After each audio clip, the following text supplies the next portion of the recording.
locked script. And in the first couple seasons, there's two key figures you need to know. Lauren Faust, who created the show, and Rob Renzetti, who was the story editor back then. And I worked with both of them on Foster's Home for Imaginary Friends. That's where I met both of them. I did one episode of that show right at the tail end, so I didn't get to do any more, but we had such a good time, I got to write on this show. So anyways, what would happen is Lauren and Rob would come up with all the premises. We'd have a story writer summit where we'd brainstorm, come up with ideas. They would turn them into premises, get them approved, and then I would get a random email out of the blue saying, here's your next episode. So I got this document, which is the premise document. It has, first one there's Cutie Mark Chronicles. You can see how long it is. It's like 2 or 3 sentences long. There's 3 of them on here. Apple Bonk Season, which you may be familiar with, and then one that never got made called Bring on the Thunder. And these were written by Lauren and Rob. So I got an email with this little paragraph on it, and then a time to come in for a story meeting. I go in for the whole day with Lauren and Rob, the 3 of us sit in a room with this little paragraph and break it down into an entire story. So, should I read it to you guys? Yeah. Waking up yet another morning without her cutie mark, apple seed, it's apple bloom, just can't figure out what it is she's doing wrong. So she goes out on a research mission to find out just what you have to do to convince the powers that be that you're ready for your cutie mark. To find out, Appleseed spends a day asking ponies to relay to her what's happened the day they earned their cutie marks in a series of reminiscing flashbacks, some exciting, some funny, and some sentimental. We learn too. So that's pretty much the episode, right? The weird thing is, so this is my 3rd episode, and none of the episodes had aired by the time I was doing this. I hadn't seen any of the show. The first time I saw the pilot of the show was at the season 2 Writers Summit, so I hadn't seen any animation, I hadn't heard any voices, I didn't know anything. And you can see Appleseed, things were still being developed. Apple Bonk. And the funny thing about that, Applejack originally used to take the apples out of the tree with her head. That was an apple bonk. But Hasbro didn't like the idea of kids slamming their heads into trees. And you can see it was not the Cutie Mark Crusaders, it was just Appleseed. And in fact, she's down in this one too, Appleseed here. And there's another one, the Blue Thunders. Like, so many things just changed along the way. That was the Wonder Bolts, by the way. So this is the premise, get this, go in for the meeting, and then we sit there for a while like this. What should we do?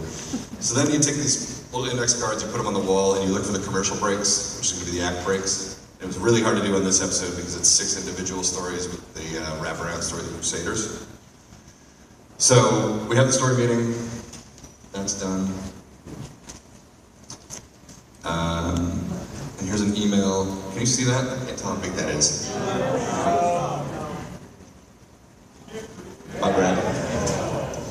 So I found this interesting when I went back to research for this panel, because this is an email I sent to Rob and Lauren that contains the 2nd draft of what's called Up, Up, and Dismay, which is actually Sonic Rainbow.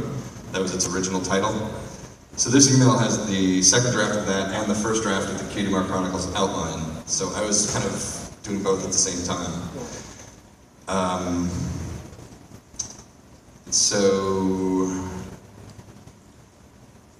I don't know, there's nothing interesting about this. There's nothing interesting about most of this unless you're like a hardcore fan, but I'm guessing you're at a convention, so maybe there's a couple of you here.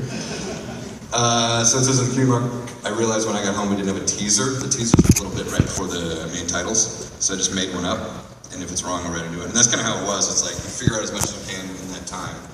You get the cards, you go home, and then you gotta fill in all the missing spots, like this teaser. So then, I would do an outline, which is what I sent them. It's like a 5-page Word document.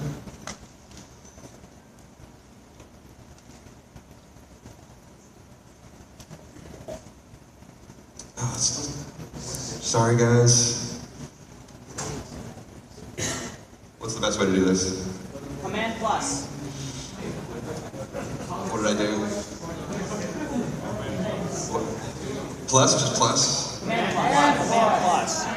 I'm doing Command plus. Nothing's happening. Try Control plus. Nothing's happening! You came to Seattle and you're using an Apple product?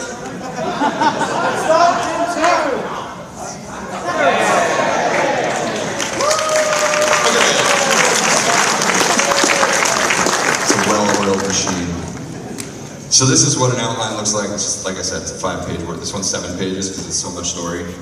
But it's just the Word document kind of just tells you what's happening. Teaser, that's the ziplining thing. And this is the one where I had it. You're gonna have to bear with me. I don't know. It was tightrope walking here. I had to be tightrope walking and wanted to change it to ziplining. So along the way, we changed or we didn't change, but we came up with the idea of Scootaloo kind of driving the episode. She's the one who's like, we gotta get our cutie marks, we gotta find out what the others did. And that just kind of came out of the process of, here's the little paragraph, how do we turn it into a bigger thing? But this is a challenging episode because there's no built-in motor to the episode. Like Sonic Rainboom, the idea is that Rainbow Dash is going to compete at the end of the episode, and things happen along the way. In this one, there is no central motor to it because it's 6 different stories. So we use Scootaloo as the motor. So, Act 1. Yeah, so Scootaloo insists they start the coolest pony called Rainbow Dash. This is the very first time we're like, maybe she should idolize Rainbow Dash. You know, that it just sort of happened organically in this episode. So in the Applejack story,